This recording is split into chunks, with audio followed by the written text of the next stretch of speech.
Today we have a quick tech tip on vintage vibe damper felt kits. Depending on the year of your piano and which kit you ordered, you'll have a different number of these size felts lined up on the piano here. Every vintage vibe damper, the felt itself should have the grain running horizontally to the ground as opposed to vertically, with the exception of the treble felt. That felt will have the grain of the felt running vertically. Our felts are smaller than what you see in this piano. A lot of the reasoning for that is that a smaller felt is less likely to flop over, such as what we see here. These felts have also swollen over time, so they've lost some of their density. They're not holding their shape correctly. So after you apply our felts, you will need to adjust your damper arms. Before you adjust your damper arms, make sure that your piano is in the ballpark of where you want it to be in terms of your tone bar height, your escapement, and your voicing. After you have your piano set up,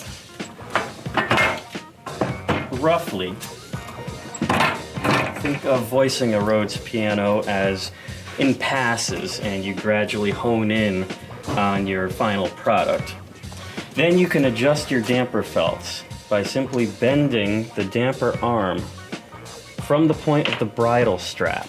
So in this case, we have our new vintage vibe damper felt installed, and the damper arm itself is adjusted so that it's in the correct position to damp the tine.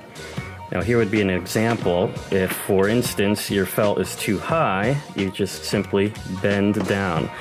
My middle finger is right underneath the bridle strap, and I'm bending down on the arm.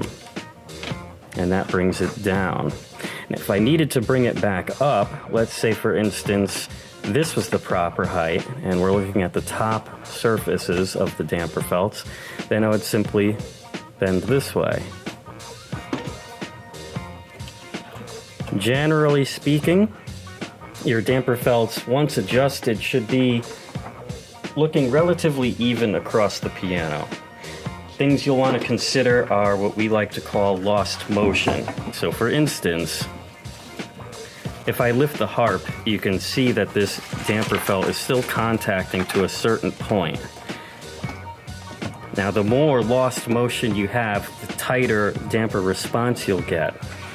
But too much lost motion will result in blocking of the note. Insufficient lost motion will result in a kind of an after ring once you release the note. It can almost sound like a delay. So have fun with your new vintage vibe damper felts. This must have been waiting for them to say action, and you see them like standing there. Hi, Rudy Vibe for Railroad Salvage. It was like that. But anyways,